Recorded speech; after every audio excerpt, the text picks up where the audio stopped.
In number 4, they tell us that triangle FAT is congruent to triangle PIG and that we're supposed to draw 6 conclusions. What's interesting though about this problem is that they don't give us a diagram. But I'm going to show you how to answer this question even though no diagram is given. And it's all about the positioning of the letters in the congruent statement.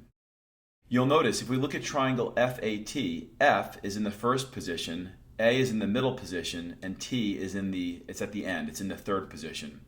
Just like P, I, and G have a certain sequence to them as well. So if we start by identifying the 3 pairs of angles that must be congruent, we could start with angle F being congruent to angle P, because those 2 letters occupy corresponding positions in the congruent statement. So I'm going to write that angle F is congruent to angle P.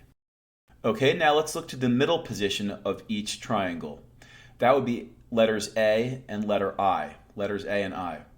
So I'm going to say that angle A is congruent to angle I. And now we'll look at the ending position, which would be letters T and G. So I'm going to say that angle T is congruent to angle G. Okay, now let's move on to the segments of the triangle. This is a little bit more complicated, but really it's the same idea. But now I'm going to need 2 letters to identify a segment. So if I look at the first 2 positions of triangle FAT, we get the letters FA. And if I look at the first 2 positions of the second triangle, we get segment PI. So I'm going to go ahead and say that segment FA is congruent to segment PI. Okay, now I'm going to look at the second and third positioning of each triangle, which will reveal to me that segment AT is congruent to segment IG.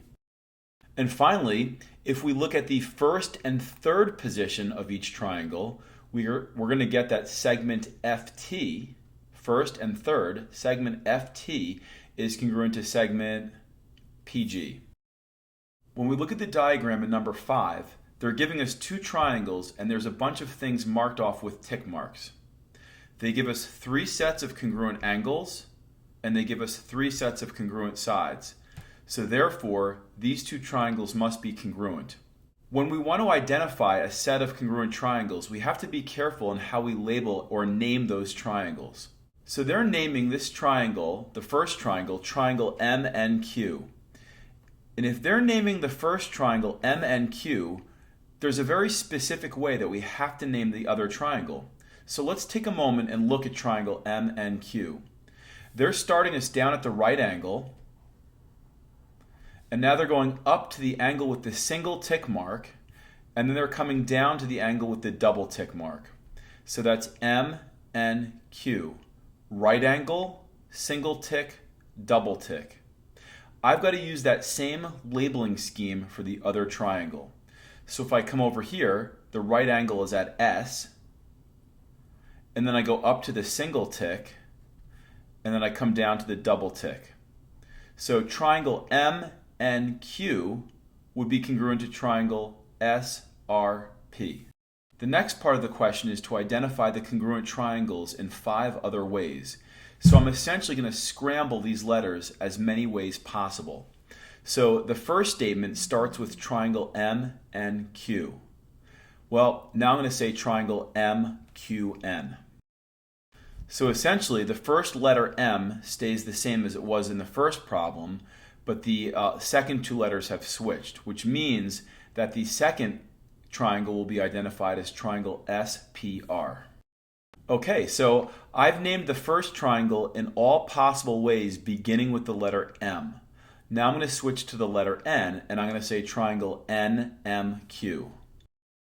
Now if I call the first triangle triangle NMQ, I'm starting at the top, I'm going down to the right angle, and then over to the double tick. So if I do that same sort of pattern on the other side, it's going to be named as triangle RSP.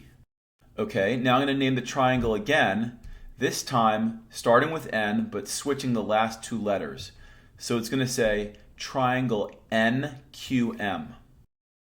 And if I do that, then the correspondence would be for the other triangle, triangle RPS. Okay, so I've identified the first triangle in all ways beginning with the letters M and N. Now I'm going to start with the letter Q. So I'm going to call the triangle triangle QMN. if I identify the first triangle as triangle QMN, then the corresponding labeling for the other triangle would be PSR. And finally, I'm going to start with the Q again, but this time I'm going to reverse the second two letters and say triangle QNM. And if I say triangle QNM, that's going to line up with triangle PRS. So in summary, when you're working with congruent triangles and you're identifying congruent parts of those triangles, it's important that the parts that you pick line up or correspond. And this even goes when you're naming or identifying the triangles that are congruent. Everything always has to line up or correspond.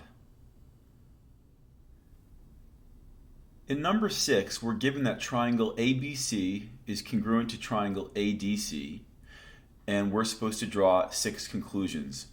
So just looking at the positioning of the letters and not so much looking at the diagram, let's start by writing down the corresponding segments that will end up being congruent. So segment AB, which occupies the first 2 positions, will be congruent to segment AD. BC, which are the second and third positions of the first triangle, would be congruent to segment DC. And if we look at the first and third position of the congruent statement, we're going to get that segment AC is congruent to segment AC. And that's weird. A segment is congruent to itself?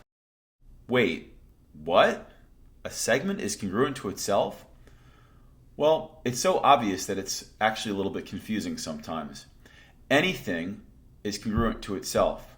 3 is equal to 3. 7 is equal to 7.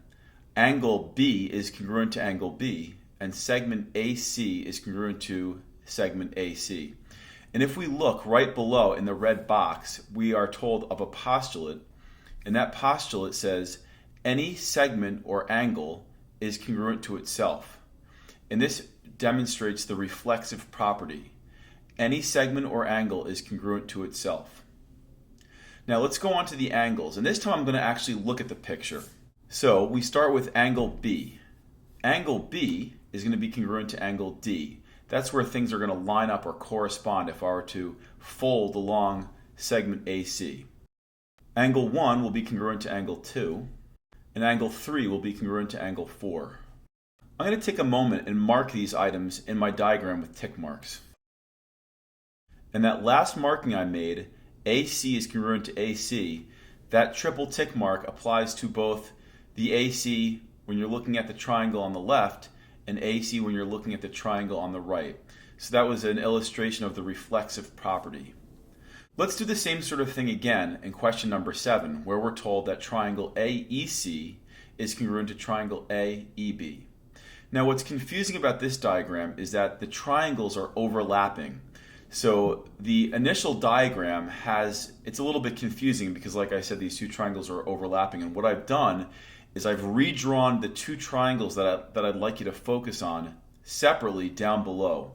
So maybe if we use some color here, triangle ABD is one of the triangles that I'd like you to look at. So I'll color that blue. And I'll color the same triangle down below blue because they represent the same triangle. Okay, that was really bad, but you get the idea. And now I'll color the other triangle, triangle AEC. I'll color that orange. Okay, so hopefully now you know what I'm looking at anyway. Let's start with the segments. And I'm going to look, I have a couple choices. I could either look at the positioning of the letters, or I could look at the diagram, the original diagram, or I could look at the diagram that's been sort of pulled apart. So let's start with the segments, and I think I'll just look at the positioning of the letters. So I'm going to start by saying segment AE is congruent to segment AB. And now I'll mark that accordingly. AE, AB. Okay, that makes sense. Now if I go to the second and third letters of each triangle, I'm going to say that segment EC is congruent to segment BD. And now I'll mark that off. EC and BD. And then if I look at the first and third positions, I'm going to get that segment AC is congruent to segment AD. Okay, now switching over to the angles, I'm going to say that angle C is congruent to angle D. And I'm going to say that angle 3 is congruent to angle 2. And then I'm going to conclude by saying angle A is congruent to angle A. And again, that might strike you as a bit odd that an angle is congruent to itself, That once again illustrates this thing called the reflexive property, which states that any segment or angle is congruent to itself.